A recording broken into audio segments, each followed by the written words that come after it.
की है। इतना ही बहुत है क्वेश्चन बनाने के लिए। अब नेक्स्ट देखिए, आपका दूसरा स्टेज है प्री ऑपरेशनल। एज क्या होगा? 2 से 7 वर्ष। ठीक है, इसको कहते हैं पूर्व संक्रियात्मक अवस्था। पूर्व संक्रियात्मक अवस्था।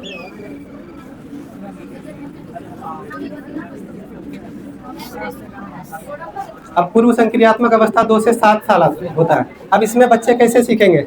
यहाँ पर बच्चे जो सीखते हैं, यहाँ पर नकल करके सीखता है, कॉपी करके सीखता है, सामने वाला जिस तरह से कर रहा है। अब यहाँ पर बच्चा हो गया सेंसेस का तो यूज करेगा, वहाँ कर रहा है यहाँ भी करेगा। यहाँ ज़्यादा कर, जितना करवाओगे उतना ज़्यादा एक्टिविटी के जरिए सीखेगा, खेल के माध्यम से सीखेगा। यहाँ पर किताब कॉपी की अभी ज़रूरत उतनी नहीं होती है, लेकिन आज के दौर में किताब कॉपी ला दिया गया है। किंडरगार्टन प्रणाली पढ़िएगा, उसमें जब शिक्षा में पढ़ाएंगे टीचिंग मेथड में, उसमें देखिएगा बिना किताब के पढ़ाया जाता है। तो यहाँ पर आ जाता है, पियाजे कह रहा है कि बच्चे में एक टर्म होता है जिसको कहते हैं अहम केंद्रिता या ईगो सेंट्रिज्म। तो ये ईगो सेंट्रिज्म क्या है? ये ईगो सेंट्रिज्म क्या होता है? ध्यान से सुनिएगा। ईगो सेंट्रिज्म होता है कि बच्चे अपने आप को यहाँ पर केंद्र में रखता है। बच्चे सोचते हैं मैं जैसे चीज़ों को देख रहा हूँ तो बाकी दुनिया या बाकी लोग भी उसी नज़रिए से देखते हैं। मेरा जो नज़रिया है वही नज़रिया लोगों का भी है, ऐसा बच्चों को लगता है। मैं जो कर रहा हूँ वो सारी चीज़ें सही है, दूसरों को भी यही करना चाहिए। तो यहाँ पर केंद्र में कौन मानता है? बच्चे अपने आप को मानता है। जैसे ट्रेन में अगर वो चल रहा है, सफ़र कर रहा है, तो बगल में जो दुनिया घूमती हुई नजर आती है तो उसको लग रहा है कि मैं जो स्थिर हूँ और ये दुनिया मेरे चारों ओर घूम रही है, तो वही दुनिया है, बाकी घूम रहा है चारों ओर उसके। तो ये कह रहा है, तो केंद्र में कौन होगा? केंद्र में बच्चा अपने आप को केंद्र में मानता है बच्चा। ठीक है, अपने आप को सेंटर में मानता है। क्या कहता है कि मैं, बच्चा कह रहा है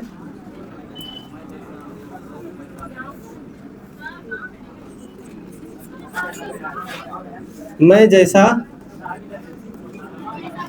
सोचता हूँ दुनिया भी वैसी ही सोचती है। ठीक है,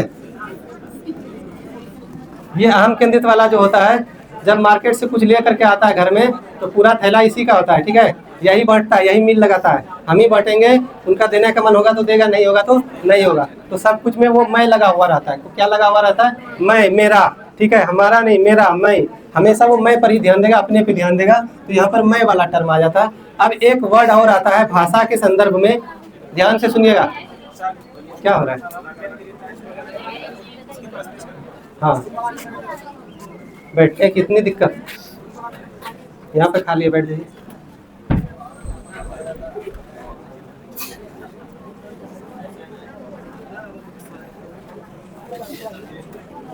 इसी के बदले या इसी को कहते हैं, एक भाषा के संदर्भ में समझिएगा।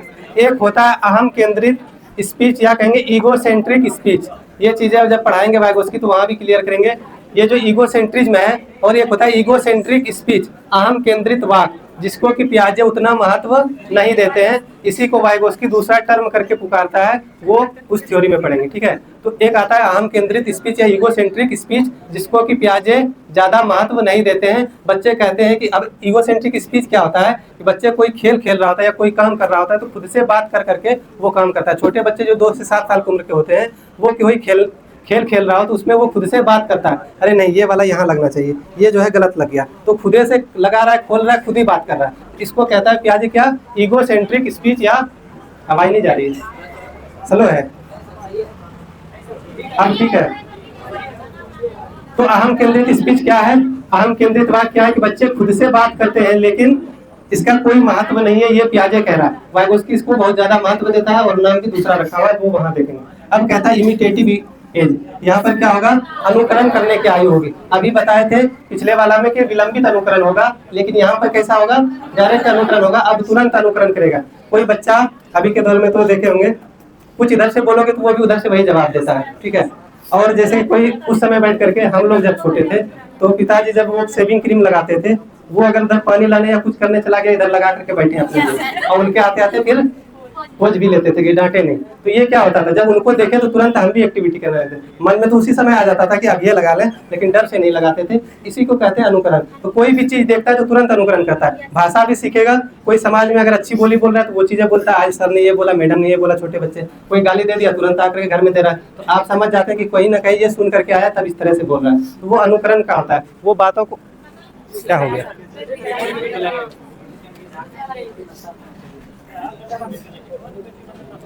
ये खुलेगा कैसे?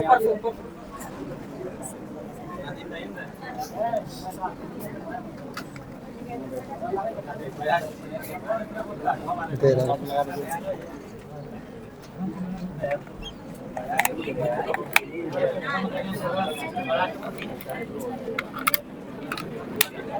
अब जा रही है आवाज? चलिए ठीक। तो कैसा अनुकरण करके सीखता है बच्चा? क्या बता रहे थे, भूल भी गए।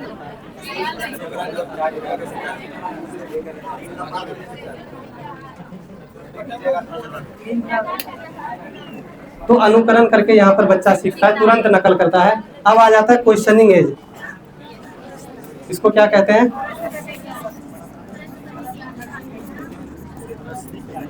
किसी के घर में है बच्चा 2 से 7 साल वाला, क्वेश्चन पूछता है, इतना क्वेश्चन पूछता है, इतना क्वेश्चन पूछता है कि पगला जाते हैं।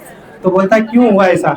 एक दिन हमको पूछ दिया कि ये जो है, ये बदना जो है बाल्टी में डूबा हुआ तो ऊपर में निकला हुआ क्यों दिख रहा है ये वाला? अब बताओ उनको कैसे अपवर्तनांक वाला कॉन्सेप्ट समझा पाएंगे? तो अब ऐसा ऐसा सवाल पूछ देता है कि उसको जवाब दे नहीं पाते हैं। तो बहुत तरह का सवाल वो पूछते रहता है, उनसे हम बच के ही रहते हैं। जब बोलता है क्यों हुआ तो कहते हैं क्यों की कह के निकल लेते हैं।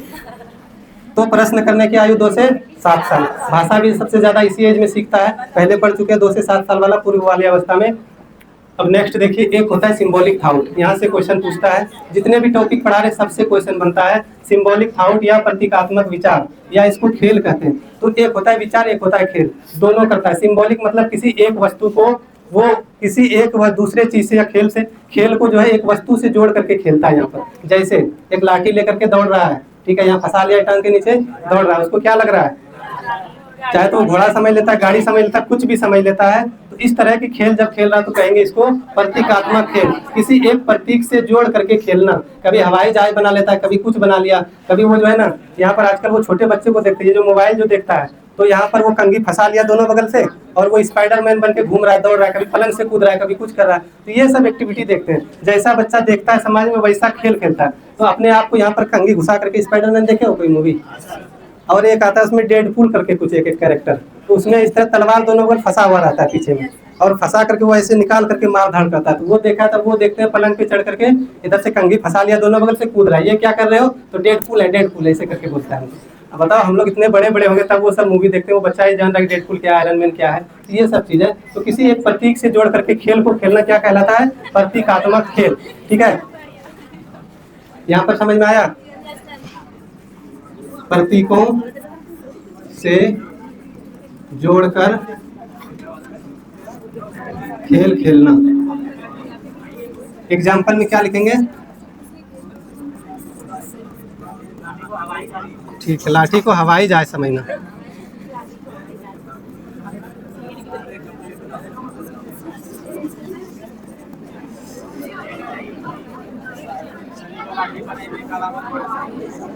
ये बैटरी भी चला गया।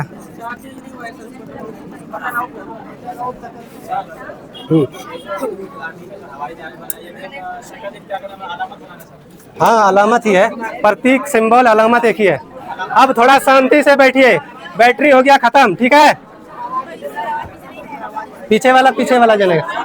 शांति से बैठेंगे तो पीछे तक आवाज जाएगी, और नहीं बैठेंगे तो आवाज नहीं जाएगी। तो आप लोग पे डिपेंड करता है। बैटरी खत्म हो गया है।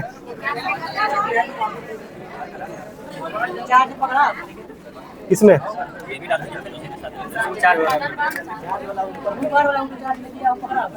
हाँ, पकड़ा नहीं, कैसे पता चलेगा? थोड़ा सा देख ही लेते हैं। गजब,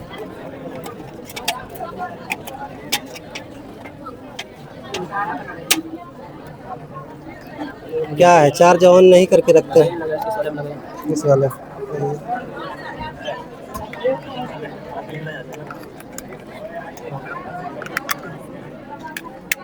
बटन ऑन था ही नहीं, अभी ऑन किए तो लगाया था। इससे क्या हो रहा है? अब ठीक है, बहुत दिक्कत होता है इसमें। तो प्रतीक से जोड़ करके खेल खेल रहा हो तो क्या कहेंगे? प्रतीकात्मक खेल। यहाँ से क्वेश्चन पूछता है, अभी तुरंत क्वेश्चन लगाएंगे। चलिए आगे बढ़ जाते हैं। अब एक आता है एनिमिज्म या जीववाद। ये जीववाद क्या होता है? अच्छा, मरे हुए वस्तु को नहीं, निर्जीव वस्तु को सजीव समझता है। पीछे वाला थोड़ा इधर ध्यान दीजिए, आवाज नहीं जा रही है, हल्ला हो रहा है, जगह का दिक्कत है। यहाँ आके बैठ जाइए, तल्ली जोड़ के बैठ जाइए, इधर सुनना है और क्या। एक होता है जीववाद। अब ये जीववाद क्या होता है? जब किसी निर्जीव वस्तु को सजीव समझ करके या बच्चा सजीव समझता है, इसी को कहते हैं जीववाद। 2 से 7 साल की उम्र के बच्चे में ये गुण पाया जाता है। कौन सा? हाँ, कुछ बोल रहे हैं क्या? 2 से 7 साल के बच्चे में क्या पाया जाएगा? जीववाद। जैसे एक छोटा बच्चा एक गुड़िया लाता है एक मेले से, तो क्या करेगा वो? उसको भी नहलाता है, धुलाता है, खाना खाने जाएगा तो उसको भी खिला रहा है। कार को भी इसी तरह से बच्चे जो है उसको अपने साथ रखता है। कहीं ज्यादा जोर से गिर गया तो उसको चोट लग गया बच्चे को, ठीक है, बेचारे को चोट लग गया, बेचारी को चोट लग गया, इस तरह कह के वो संबोधित करता है, तो इसको कहेंगे जीववाद। तो बेसिकली इसमें क्या बात समझ में आई कि निर्जीव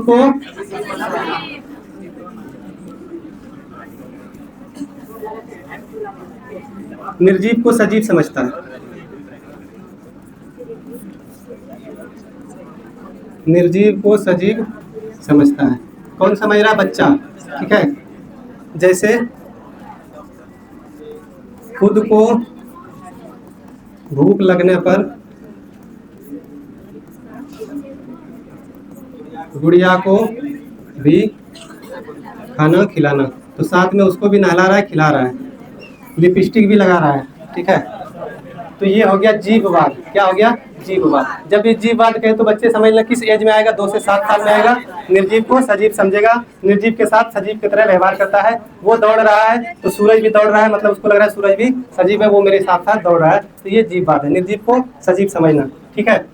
अब आ जाती है एक इरिवर्सिबिलिटी। ये एक कहेंगे इस स्टेज का लिमिटेशन कह सकते हैं, यानी कि इसमें लिमिट कर रहा है, ये चीजें समझने में असमर्थ होता है। इरिवर्सिबिलिटी का मतलब होता है अपलटावी का गुण। क्या होता है? अपलटावी। अब अपलटावी क्या है? चीजों को पलट करके नहीं समझ सकता है। सीधे से समझ जाएगा कि बर्फ पानी से क्या हो रहा है, फ्रिज में रखने पर बर्फ बन रहा है, लेकिन ये बच्चा ये नहीं समझ पाएगा कि बर्फ से फिर पानी बन सकता है। तो यहाँ पर कहेंगे अपलटावी का गुण पाया जाता है। रिवर्सिबल थॉट नहीं आया, चिंतन को उल्टा करके नहीं सोच पाता है, तो विचारों को उल्टा नहीं कर पाएगा।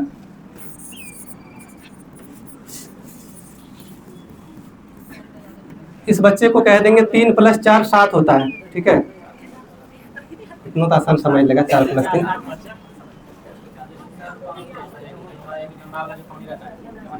जैसे एग्जाम्पल मिल लेंगे, पहले पानी वाला ही ले लेते हैं, फिर दूसरा। बर्फ से पानी, ये तो समझ जाएगा, लेकिन पानी से बर्फ बन सकता है ये बात नहीं समझेगा। अब कोई हल्ला नहीं करना है, ठीक है। थोड़ा देर क्लास लेते हैं, फिर क्वेश्चन आएगा तो आप लोग खुद जवाब दीजिएगा। थोड़ा जोर से बोलने की कोशिश करते हैं।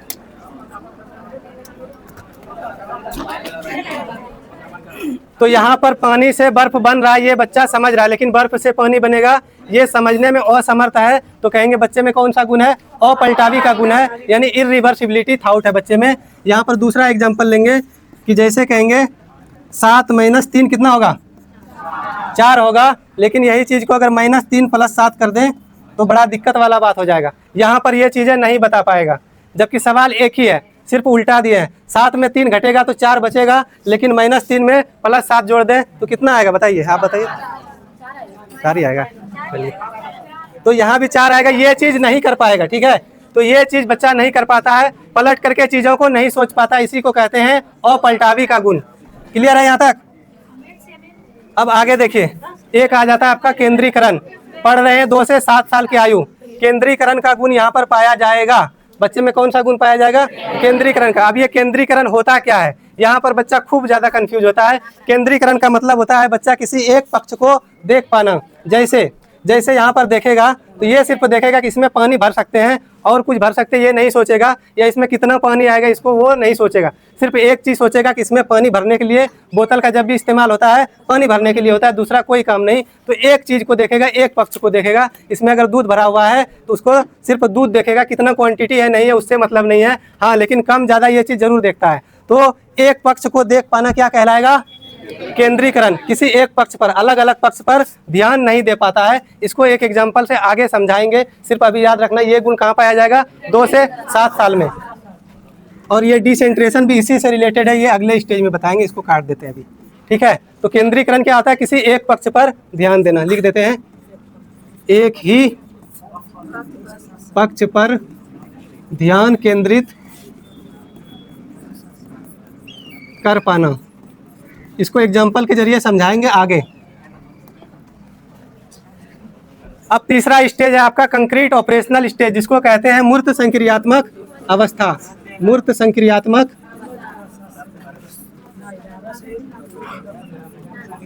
एज क्या होगा, कंफ्यूज हो गया, 7 से 11।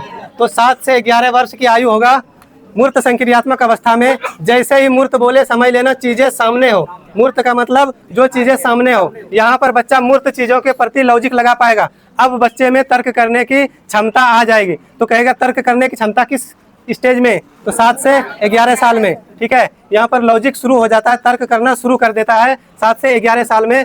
मूर्त चिंतन करेगा, चिंतन जब भी करेगा तो चीजें सामने होगा, उसको देख करके चिंतन करेगा। सामने चीजें नहीं होगी तो बच्चा चिंतन नहीं कर पाएगा। तो यहाँ कहेंगे ऐसा चिंतन मूर्त चिंतन।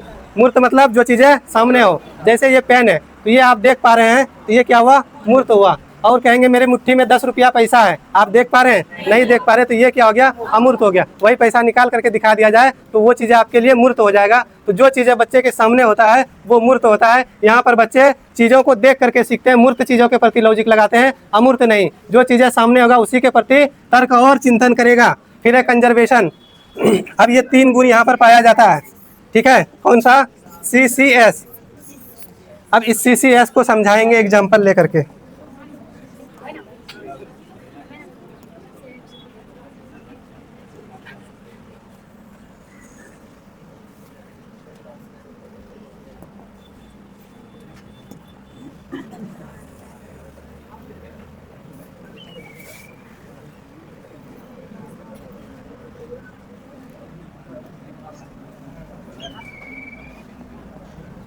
यहाँ पर ध्यान दीजिएगा, ये 2 गिलास है, ठीक है। 2 गिलास है, एक चौड़ा है एक लंबा है। दोनों में क्या भरे हैं, मिल्क, दूध भरे हैं। और दूध भरे हैं कितना, 100 ml। उतना ज़्यादा नहीं, बच्चा नहीं पी पाएगा ना। तो इसमें भरा हुआ है दूध, ठीक है, इसमें भी भरा हुआ है। ये वाला छोटा वो लंबा है। अब यहाँ पर समझिएगा, जब 2 गिलास हो, एक छोटा और एक लंबा हो, दोनों में बराबर मात्रा में दूध रखा हुआ हो, तो बच्चा कौन सा गिलास चूज करेगा, क्यों, क्योंकि बच्चे को लगता है कि जो लंबा है उसमें ज़्यादा है। तो यहाँ पर कहेंगे बच्चे में कौन सा गुण होगा, केंद्रीकरण का गुण होगा। जब बच्चा लंबा वाला उठा ले तो समझ लेना उसमें केंद्रीकरण का गुण है। बच्चे अलग पक्षों को नहीं देख पा रहे हैं, सिर्फ एक पक्षों पर ही ध्यान केंद्रित कर पा रहा है। तो केंद्रीकरण का गुण जो पीछे अभी बताए थे।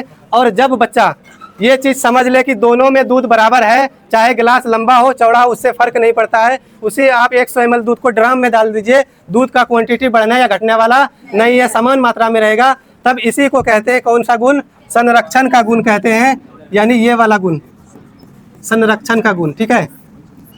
तो अब बच्चे अलग अलग पक्ष को भी देख पा रहा है कि लंबाई चौड़ाई बढ़ने से कोई फर्क नहीं पड़ता है क्वांटिटी में। क्वांटिटी उतना ही रहेगा जितना पहले से है, चाहे इसको बड़े गिलास में डाल दे या छोटे गिलास में डाल दे। और ये बच्चा कब समझ पाता है, 7 से 11 साल की उम्र में, यानी इसी को कहते हैं संरक्षण का गुण। अब बच्चा संरक्षण कर पा रहा है, उस चीज़ों को समझ पा रहा है कि शेप और साइज बदलने से क्वांटिटी में चेंज या मात्रा में परिवर्तन नहीं आता है। जब तक नहीं समझेगा तो कहेंगे केंद्रीकरण का गुण, जब समझ लेगा इसी को कहते हैं विकेंद्रीकरण का गुण और इसी को कहते हैं संरक्षण का गुण। तो दोनों बात क्लियर हो गया।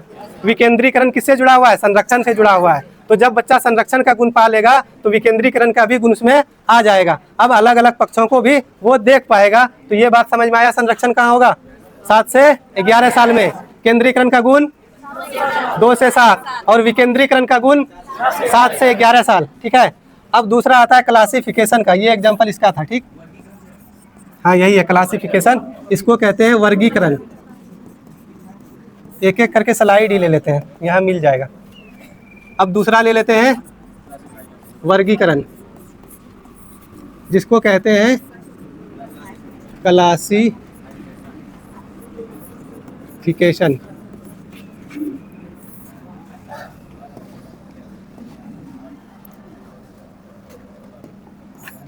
ये क्या हो गया? ये नहीं, ये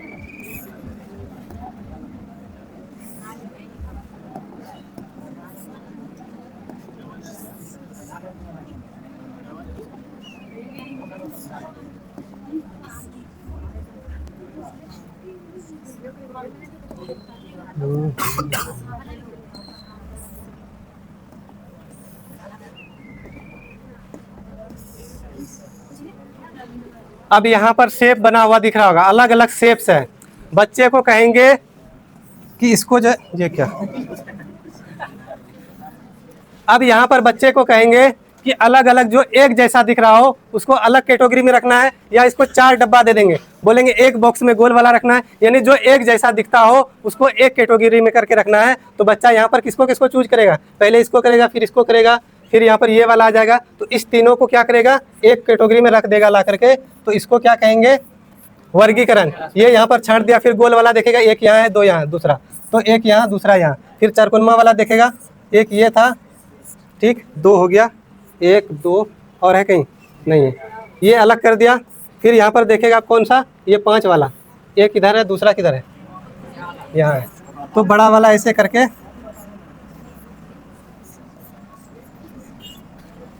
यहाँ पर बच्चा क्या कर रहा है? कैटेगरी में लगा पा रहा है, यानी वर्गीकृत कर रहा है। बहुत सारा कलर दे दिए, उसमें बोलेंगे लाल वाला अलग कर देना, हरा वाला अलग कर देना, तो वर्ग में लगा पा रहा है, क्लासीफाई कर रहा है, यानी वो उसको बांट रहा है अलग अलग उसके आकृति, आकार, शेप के आधार पर। तो इसको कहेंगे वर्गीकरण का गुण। तो बच्चा यहाँ पर क्या कर पा रहा है? अलग अलग चीजों को छांट रहा है उसके आकृति, कलर के हिसाब से, रंग के हिसाब से। इसको कहेंगे वर्गीकरण। समझ में आ गया वर्गीकरण? आगे बढ़े। अब तीसरा आता है आपका, नहीं 1 सेकेंड, इसमें क्या रह गया? एक ये सीरिएशन रह गया। 2 सी पढ़ लिए हैं, सी पढ़ लिया, अब एस बचा। क्या बचा? एस। सीरिएशन को कहते हैं श्रेणी में लगाना। क्या कहते हैं? श्रेणीबद्धता। अब ये श्रेणीबद्धता क्या होता है? किसी भी चीज को क्रम में लगाना।